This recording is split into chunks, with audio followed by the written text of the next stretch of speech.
BJP নহয় এই দিনৰীয়া স্বাৰ্থ টানি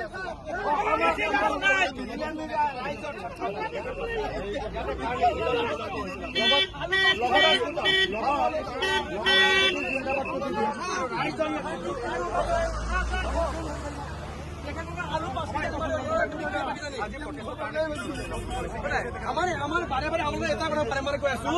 যে তেওঁলোকে ইয়াতে ৰাজনীতি কৰিব আহিব নালাগে যেহেতু ট্ৰাইবেল বেল বোলা বস্তুটো অলৰেডি কংগ্ৰেছে বনোৱা বস্তু এতিয়া আমি বনোৱা বস্তু নহয় আজি তেওঁলোকে খিলঞ্জীয়া মানুহ বা ভূমিপুত্ৰ মানুহ তেওঁলোকে আমাক পক্ষ দিব লাগে উল্টা আমাৰ সেই পক্ষ নকৰে আজি সিহঁতে বাংলাদেশী আচলতে কোনো ৰাজনৈতিক দল আহিব বিচাৰ আমি কোনো ৰাজনীতি আমি দল সোমাব নিদিওঁ আমি যি আছো আমি দিমলে ৰাইজ আছো আমাৰ ট্ৰাইবেল বেল বিজেপিৰ মানুহ আহিলে সোমাব পাৰে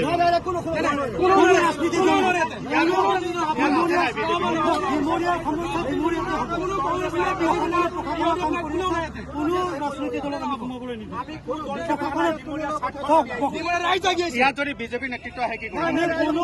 কোনো বিজেপি বা কোনো দলক আমি সোমাবলৈ নিদিওঁ প্ৰশাসনে প্ৰশাসনৰ কাম কৰি আছে ট্ৰাইবেল বেল্টৰ আইনগতৰি কাম চলি আছে ইয়াত চলি আছে শান্তিপূৰ্ণ হৈ আছিলে কিন্তু তেখেতসকলৰ উচতনিত এই হিংসাত্মক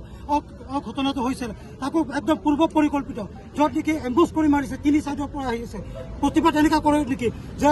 নিয়া কি আল্লাহ আকবৰ কি চিঞৰিছে লাঠি লৈছে দা লৈছে জোল লৈছে বাংলাদেশৰ শ্লোগান লৈ নিৰাপত্তাৰক্ষীক আক্ৰমণ কৰিছে এইটো ইয়াত অসমত নচলিব আমি কোনো দল সংগঠনৰ কোনো ৰাজনৈতিক দল সংগঠন আমি ইয়াত কংগ্ৰেছে কৈছে যে বিজেপি